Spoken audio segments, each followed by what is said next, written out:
Ipipit-pitin natin siya, i-push nyo lang yung ganyan, i-press para para mag-flat siya. Parang gagawin natin siya parang pangbalot, parang wrapper, parang gano'n. Opo. Paano kayo umawa ng piyayak ba? Opo, parang I-push.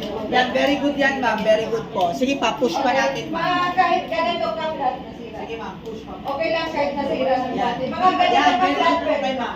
Ganyan dapat. Yes, pwede lang po yan. Yan. Okay. Yan, tama to ma'am. Ganyan dapat siya. Para ma-cover lahat ng pineapple. Tapos pag na-flat na po, kunin natin yung pineapple filling. Malilagay nyo lang po siya sa gitna. Tapos baliktarin nyo pong ganon.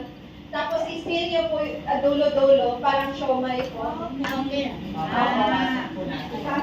Tapos pagka nabalot na siyang buo, bibilog lang po natin. Parang bola-bola lang. Pagka na-seal na siya ma'am, bilugin nyo ha. Naghampang wala ta kami sa Taiwan. Tapos pag nabilog na po, okay na ba? Yung molder naman, itong hulmahan, pwede nyo po siya ilagay sa ibabaw ng tray or ibabaw ng table. Ilagay nyo lang siya dyan. Tapos ito, lagay sa gitna. Tapos ito ulit, yung kamay natin, bali, i-ganyan siya. I-press. Opo. Tapos i-press nyo po yung gilid-gilid para makuha niya yung shape ng molder. Tapos minsan, dito sa may bandang table, hindi ko siya agad-agad napupuno. Baliktarin nyo lang, tapos i-press nyo yung isang side para makuha niya yung shape. Balikan itong shape po. I-press nyo lang para Flatten siya. i-press nyo pa po yan. Iinan nyo lang po. Ipasok, pag i-press. Medyo may flavor, rakon nga na. Yan, very good yan ma'am. Ganyan-ganyan. Dito na lang sa ibabaw ng table board, ibabaw ng mesa para flat na flat yung ano. Kasi sa Si pineapple cake. i-press nyo po yung kabilang side para maging ganun.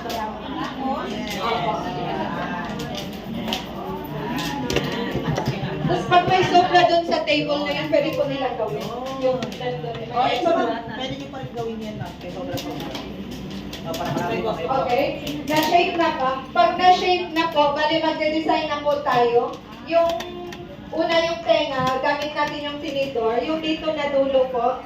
Bali lalapat nyo lang siya dun sa may bandang tenga. Tapos ibaon nyo po siya ng konti para yung hugis tenga po. Dito po.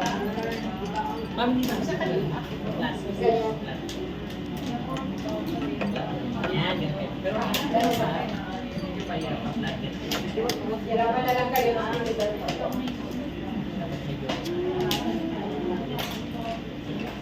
Ganun po. Ayan. Kita nyo. Tapos, Opo, mas maganda ibaw ng konti po para may pa-size yung ano niya, yung design para pagka naluto, makahalata po. Ganyan po. Opo. Ganito po. i-press. Opo, i-press po. Tapos next naman yung mata, yung chopstick po yung gagamitin natin. Bali dito sa baba ng tenga, tutusok nyo para may hugis mata.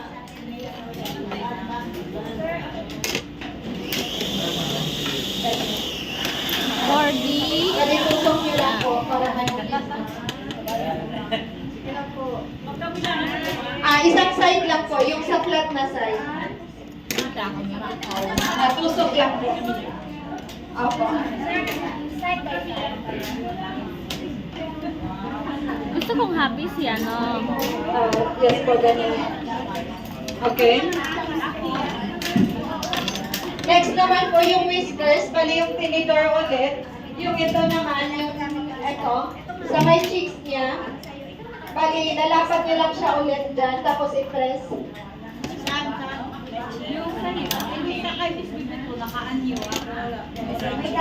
Yay, yay. Then after, anong gagawin daw? Hello, Kitty! Hello, Kitty! Nagawa na. Ganyan po. Yes po. Tapos yung bibig tsaka ilong, pwede nyo lagyan, pwede rin hindi na. Apo. Kahit huwag nyo munang tanggalin sa molder ko. Yan, tama na po yan. Tapos baking time niya is 15 to 20. Okay, tama na po yan. Baking time niya is 15 to 20 minutes. Yay! Hello Kitty! Pineapple cake! Hello.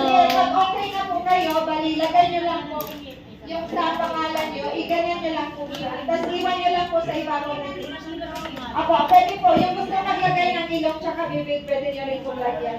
Baligay, bahala na po kayo maglagay. Ano yung pagkaano ng...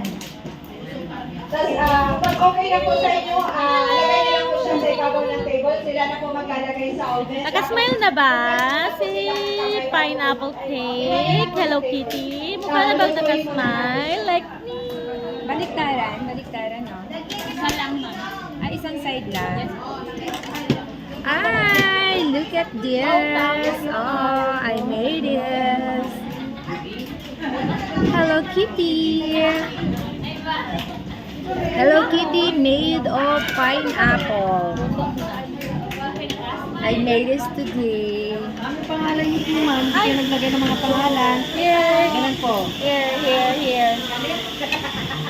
This one. Yes, ganun po. This one. At po, dalawa. Yeah. Sige po. Ako no. Ah, Our finished product.